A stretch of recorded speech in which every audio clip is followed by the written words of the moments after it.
ಯಾತ್ರೆಯಲ್ಲಿ ನಾವು ಹೋದ ಆ ಜಾಗಗಳು ಪ್ರೇಕ್ಷಣೀಯ ಅಲ್ಲ, ಪವಿತ್ರವಾದ ಕ್ಷೇತ್ರಗಳು, ಅದು ನೆನಪುಳಿಬೇಕು. ನಾವು ಯಾತ್ರೆ ಮಾಡುವುದು ಯಾಕೆಂತಂದರೆ ಯಾತ್ರೆ ಮಾಡಿದ ಮೇಲೆ ಅದನ್ನು ಎಂಜಾಯ್ ಮಾಡಬೇಕು. ನಾವು ಇಂಥ ಕ್ಷೇತ್ರಕ್ಕೆ ಹೋದೆ, ಒಂದು ಸಲ ಯಾತ್ರೆ ಮಾಡಿ ಬಂದರೆ ದಿನ ಬೆಳಗಾದರೆ ಆ ಯಾತ್ರಾ ಜಾಗವನ್ನು ನೆನಪಿಸಿಕೊಡಬೇಕು.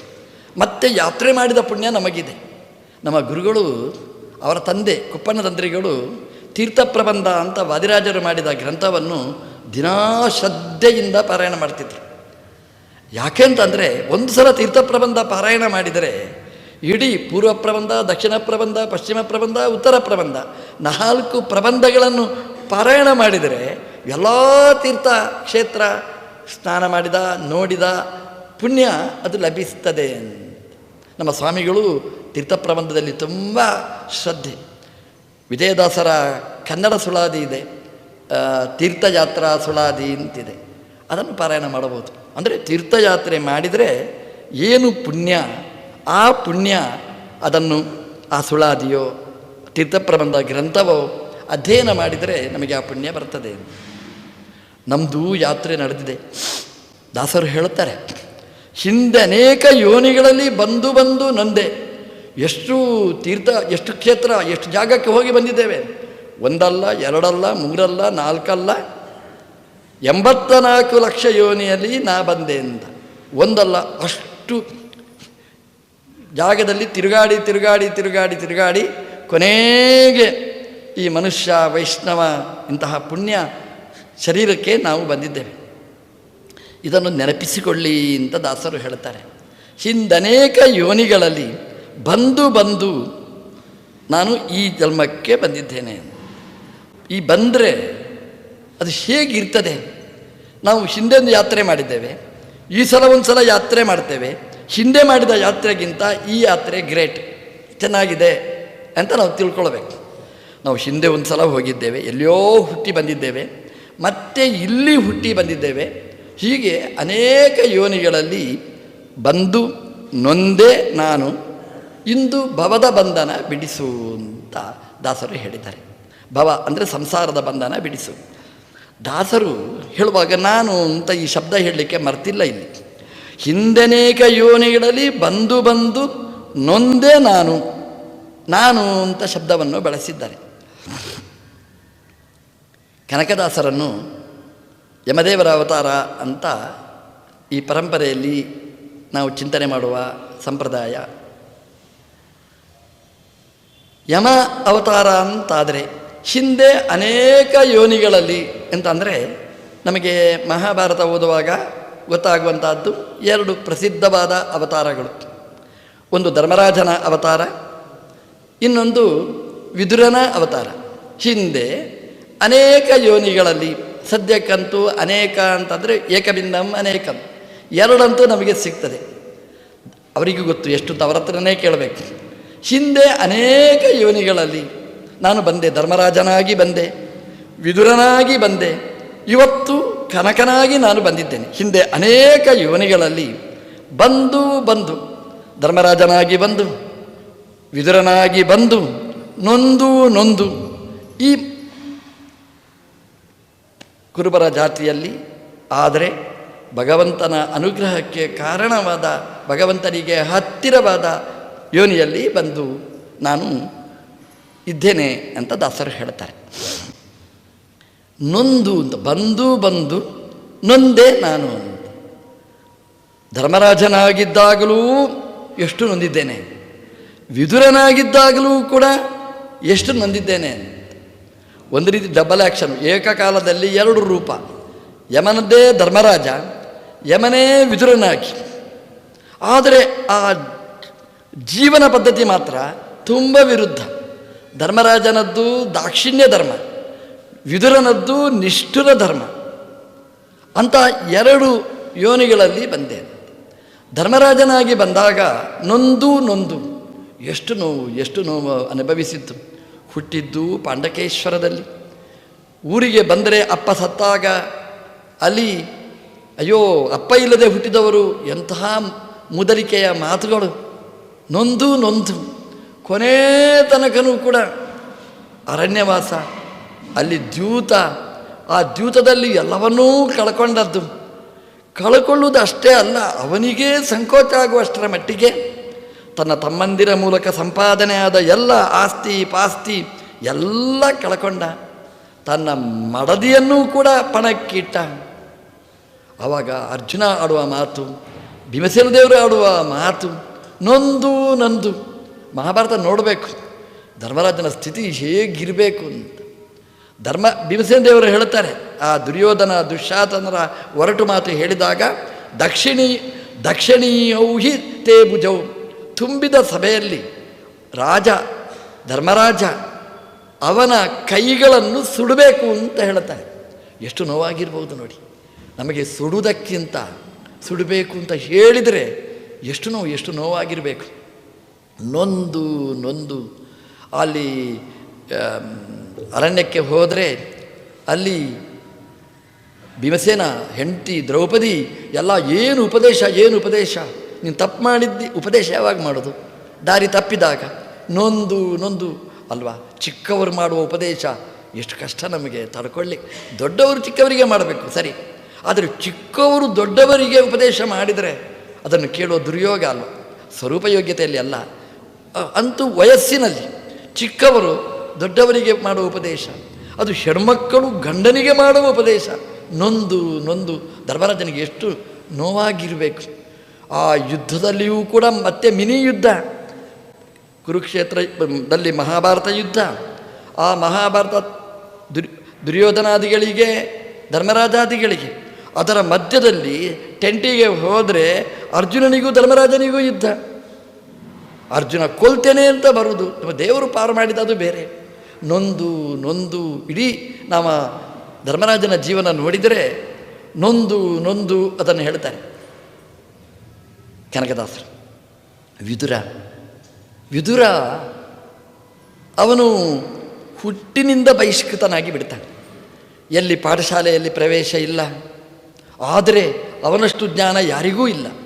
ವಿದುರಾದೀನ ಉತ್ಪನ್ನ ಜ್ಞಾನತ್ವಾತ್ ಕಶ್ಚಿದ್ ವಿಶೇಷ ಅಂತ ಆಚಾರ್ಯರು ಹೇಳ್ತಾರೆ. ಅವನು ಓದದೆ ಜ್ಞಾನಿ, ದೇವತೆ ಅಲ್ವಾ, ಸಹಜವಾದ ಜ್ಞಾನ ಅವನಿಗೆ.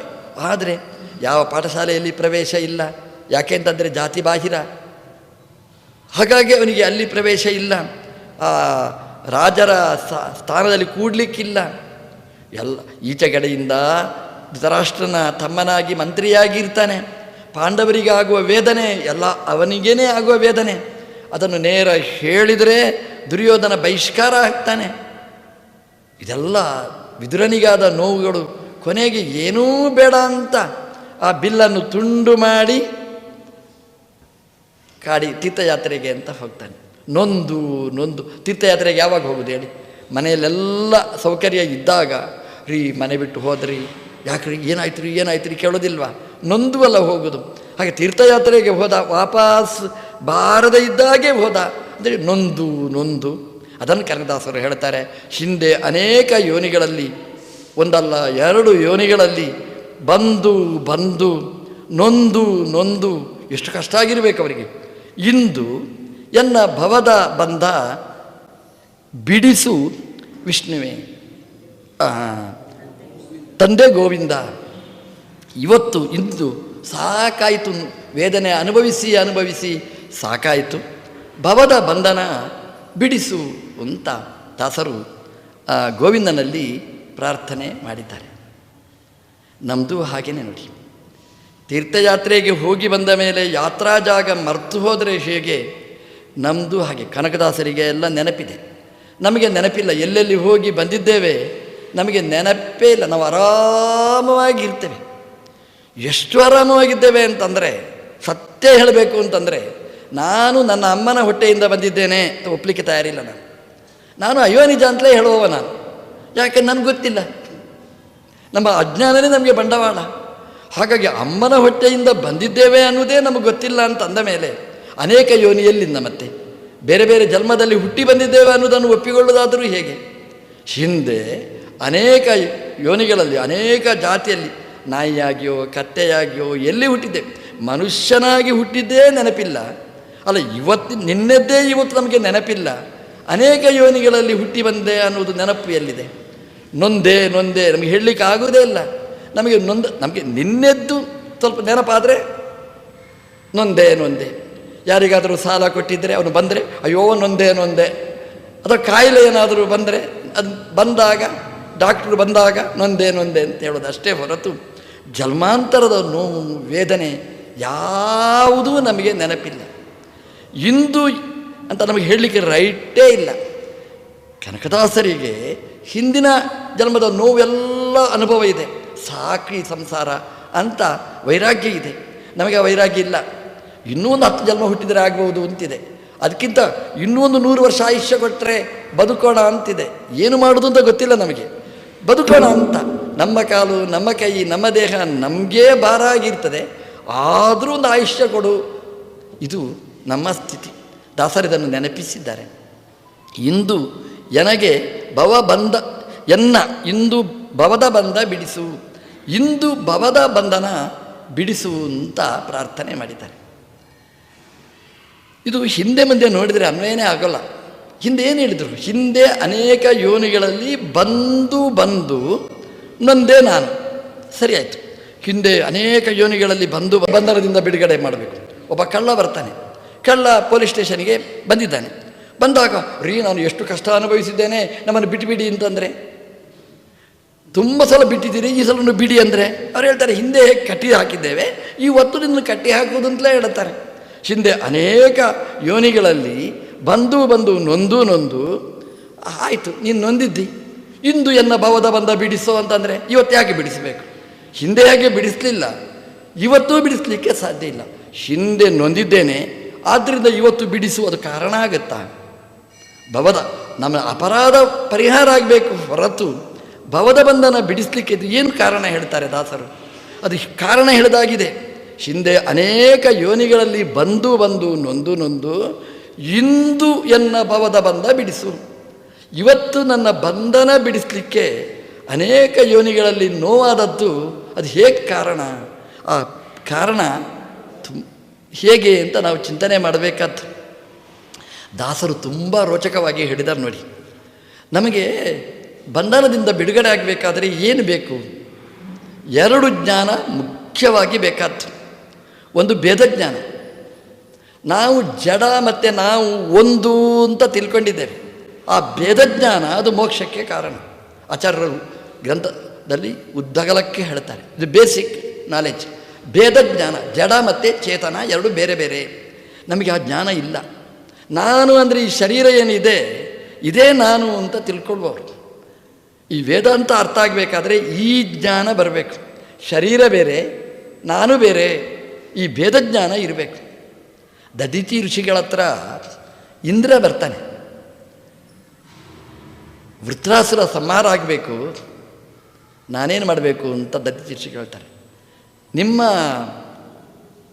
ಎಲುಬು ನನಗೆ ಬೇಕು, ಅದರಿಂದ ವಜ್ರಾಯುಧ ಮಾಡ್ತೇನೆ, ವೃತ್ರನನ್ನು ಕೊಲ್ತೇನೆ.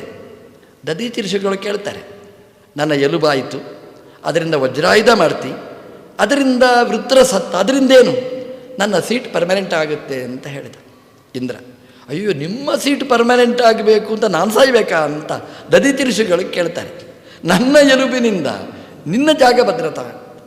ಇಂದ್ರ ಹೇಳಿದ, ದೇವರ ಆಜ್ಞೆ ಸರಿ ಅಂತ ಹೇಳಿದರು. ಅವರು ಹೇಳಿದರು, ಈ ಶರೀರ ಯಾವಾಗಾದರೂ ಬಿಡಬೇಕಾದ್ದು. ಒಂದು ಇಂದ್ರನ ಪದವಿ, ದೇವರ ಆಜ್ಞೆ ಪರಿಪಾಲನೆ ಮಾಡಿದ ಪುಣ್ಯ ನನಗೆ ಬರುವುದು ಅಂತ ಆದರೆ ನನ್ನ ಎಲುಬು ಕೊಟ್ಟದ್ರಿಂದ ಏನು? ಇವತ್ತಲ್ಲ ನಾಳೆ ಈ ಶರೀರ ಬಿಡಲೇಬೇಕು. ಹಾಗಾಗಿ ಇವತ್ತೇ ಕೊಟ್ಟು ಬಿಡ್ತೇನೆ. ಆ ದೇವರು ಪ್ರೀತನಾಗ್ತಾನೆ. ಇಂದ್ರನ ದೇವತೆಗಳ ಸ್ಥಾನ ಗಟ್ಟಿಯಾಗಿ ಉಳೀತದೆ. ತೆಕೋ ಇಂದ್ರ ಅಂತ ತನ್ನ ಬೆನ್ನೆಲುಬನ್ನು ಕೊಟ್ಟರು. ಅವರು ಸಮಾಧಿ ಅವಸ್ಥೆಯಲ್ಲಿ ಹೋದರು. ಸೆಲ್ಫ್ ಎನೆಸ್ಟೇಷಿಯಾ, ಡಾಕ್ಟ್ರು ಒಂದು ಇಂಜೆಕ್ಷನ್ ಚುಚ್ಚಲಿಕ್ಕಿಲ್ಲ. ಸಮಾಧಿ ಅವಸ್ಥೆಗೆ ಹೋದರೆ ಇಂದ್ರ ಕತ್ತರಿಸಿದ ಎಲುಬನ್ನು ಕೊಂಡೋಗಿ ವಜ್ರಾಯುಧ ಮಾಡಿದ. ಇದು ನೋಡಿ, ಜೀವಾತ್ಮ ಭೇದಜ್ಞಾನ ಅಂದರೆ ಇದು. ನಾನು ಬೇರೆ, ನನ್ನ ಶರೀರ ಬೇರೆ. ಎಲುಬು ಕತ್ತರಿಸಿದ್ರಿಂದ ನಾನು ಸತ್ತೆ ಅಂತ ಅವರು ಹೇಳಲಿಲ್ಲ. ಎಲುಬೇ ನಾನಲ್ಲ, ದೇಹವೇ ನಾನಲ್ಲ, ಎಲುಬು ಬೇರೆ, ನಾನು ಬೇರೆ ಅನ್ನುವ ಜ್ಞಾನ ಇದೆ. ಈ ಜ್ಞಾನ, ಬೇಸಿಕ್ ಜ್ಞಾನ ನಮಗೆ ಬೇಕು.